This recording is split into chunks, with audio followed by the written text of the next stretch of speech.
Quelqu'un dit, plus je pense, plus je réfléchis, plus je deviens malheureux. C'est pourquoi j'ai décidé de ne plus réfléchir, de ne plus penser. Eh bien, voilà comment il signe sa condamnation à mort. La capacité de penser, de raisonner, de réfléchir est la meilleure chose que Dieu ait donnée à l'homme. Pourquoi vouloir s'en débarrasser? C'est exactement comme s'il décidait de se jeter dans un précipice. Bien sûr, à réfléchir, comprendre, fait souffrir, mais c'est le seul moyen d'évoluer et de grandir. En réalité, il existe deux catégories de pensée. Celle qui vous apporte le chagrin, les souffrances, et celle qui vous apporte la paix et la joie. Analysez-vous, vous verrez que c'est vrai. Alors pourquoi ne pas cultiver cette deuxième catégorie de pensée?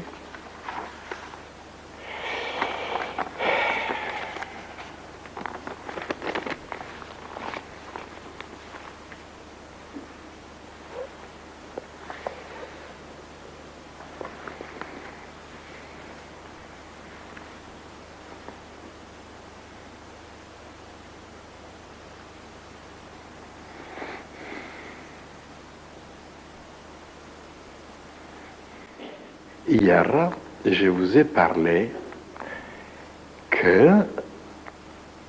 les pensées, les idées, les sentiments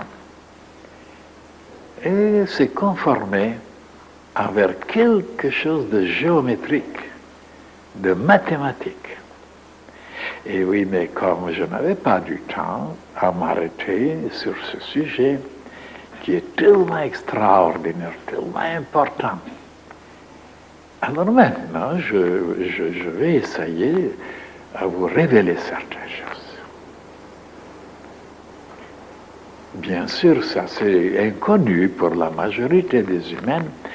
Ils ne savent pas que telle expression, tel visage, tel nez, telle couleur dans la peau, telle forme de la tête, telles oreilles, les bras, les jambes, tout, est lié avec quelque chose de géométrique qui a une correspondance absolue avec certaines choses qui ne sont pas dans le plan physique.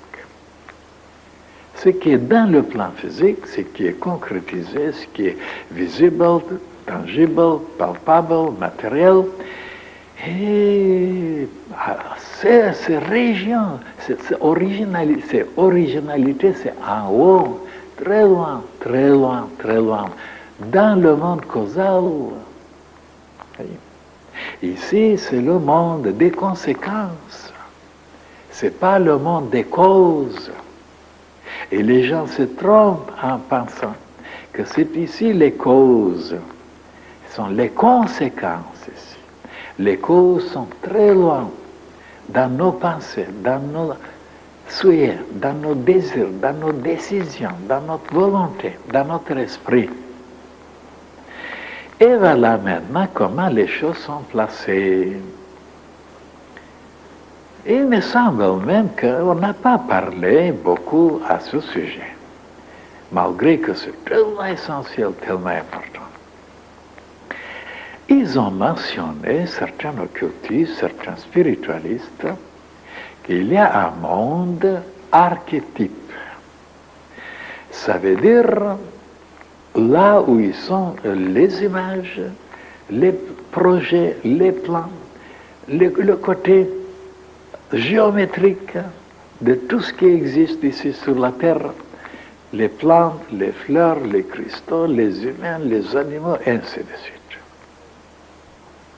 Et que ce monde archétype est quelque chose que nous ne pouvons pas nous imaginer encore.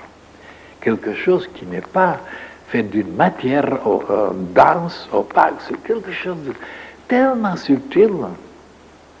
Et tout le monde qui pense dans le passé, que le monde physique matériel évolue et qu'il avance et qu'il a de plus en plus des formes, des images, des couleurs toujours différentes, et ils se sont trompés. Ils ne savent pas que ces images que les animaux, les oiseaux, les plantes possèdent, il existe en haut comme archétypes, comme des choses éternelles, que les animaux, les insectes, dans leur avancement, dans leur perfectionnement, ils arrivent à rassembler, à être exactement d'après le degré de l'évolution. Ou, si vous voulez, pour les humains, d'après leurs pensées, leurs sentiments et leurs tendances. Plus leurs pensées, leurs sentiments, leurs idées vibraient en unisson, en perfection, en pureté, en rapidité, en intensité, avec ce monde archétypal, plus les formes qu'on avait s'amélioraient, devenaient plus expressives, plus belles, plus rayonnantes, plus célestes, plus subtiles. Et voilà ce que les gens ne connaissent pas, ne comprennent pas.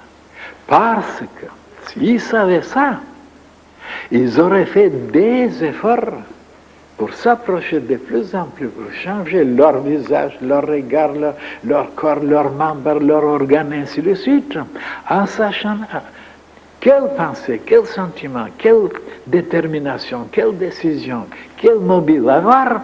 Tout ce qui est subtil, qui est céleste, qui est divin, qui est désintéressé, qui est noble, alors à ce moment-là, sans le vouloir, par leur changement de vibration, longueur d'onde, ils s'approchent de plus en plus vers ces formes parfaites en haut, qui sont au point de vue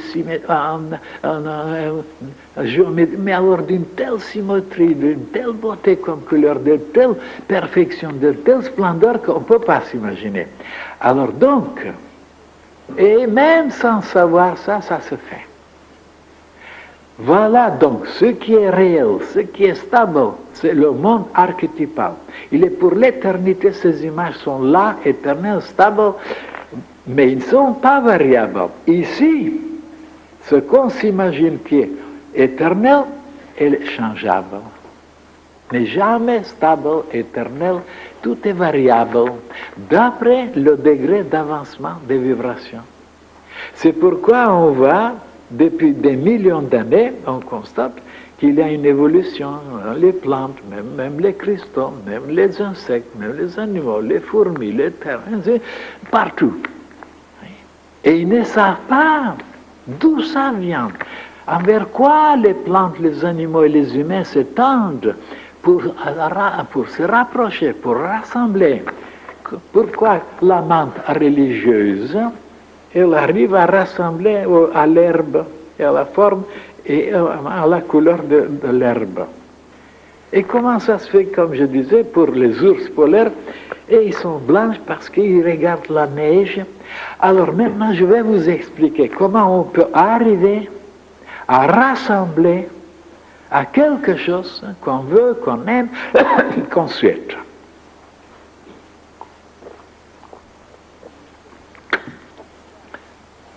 Où se trouve ce pouvoir, cette possibilité, ces moyens de rassembler à quelque chose, de prendre la forme de quelque chose? C'est quand vous regardez quelque chose, il y a un dedans, c'est l'intelligence cosmique qui a préparé, de rassembler à l'objet. Comme par exemple, quand nous regardons le soleil, nous commençons à rassembler au soleil. Et oui, mais vous direz, mais on est rassemblé au soleil. Ben il faut longtemps, mais dans le domaine mental, dans le domaine astral, on prend la forme du soleil. Et on devient rayonnant et lumineux. Seulement, ça ne se voit pas. Pour que ça soit dans le plan physique, il faut des années, des siècles, des milliers d'années. Mais la loi est véridique. La loi est impeccable. Ça dépend donc de l'intensité qu'on a, de l'amour qu'on a, la force qu'on a, le désir, le souhait qu'on a et le temps. Le temps, donc, beaucoup de temps. Au terme, on peut raccourcir pour certains, pour rassembler, pour devenir parfait, il leur faut des millions d'années, et pour d'autres, quelques milliers d'années, et pour d'autres, peut-être quelques siècles, et pour d'autres, peut-être quelques années. Ça dépend donc avec quel amour, avec quelle intensité, avec quelle volonté vous souhaitez, vous désirez, vous voulez rassembler à telle et telle chose ou telle et telle personne. Et alors maintenant, je continue. C'est très important. Alors, donc, la base, c'est quand vous vous concentrez sur quelque chose, quand vous regardez quelque chose, vous arrivez à vibrer en unisson, avoir la même longueur d'onde. Et bien sûr, à ce moment-là, votre forme et s'acclimate et prend la forme. C'est normal, c'est naturel, c'est dans la physique. Oui. Dans la physique. Comme pour les oreilles, la même chose, je vous ai expliqué. Pour la télévision, les radios, pour les ondes, les stations. Donc, si vous ne vous conformez pas envers telle et telle forme, telle et telle vibration, vous ne les connaissez pas, vous ne vibrez pas, vous ne le rassemblez pas. Et alors, donc, le secret pour rassembler, pour s'ajuster, c'était la concentration. Et derrière cette concentration, c'était l'amour, donc la pensée. Et voilà comment maintenant, même en dehors de notre conscience, en dehors de notre savoir, vous avez un tel et tel sentiment. Un sentiment trop inférieur ou trop supérieur. Et s'il est trop inférieur, malgré que vous ne savez pas, il est lié déjà avec une forme qui lui correspond dans le monde archétype. Et cette forme de l'archétype commence à travailler sur vous-même pour vous modeler. Et vous commencerez à voir cette forme sur votre visage, sur vos lèvres, sur vos yeux, qui correspond à ce sentiment. Et si le sentiment ou la pensée, le désir sont sublimes, sont divines, ils sont merveilleux, à ce moment-là, vous entrez, sans le savoir, en contact avec ces formes qui correspondent à votre pensée en haut, et de plus en plus, il y a un travail qui s'est fait sur vous-même, sur votre corps, sur vos cellules, sur votre visage, et un beau jour, ces pensées sont concrétisées, sont matérialisées sur votre visage, sur une forme, sur une couleur, sur une expression ou sur une chose géométrique. Ça dépend de beaucoup d'autres choses, mais c'est absolu.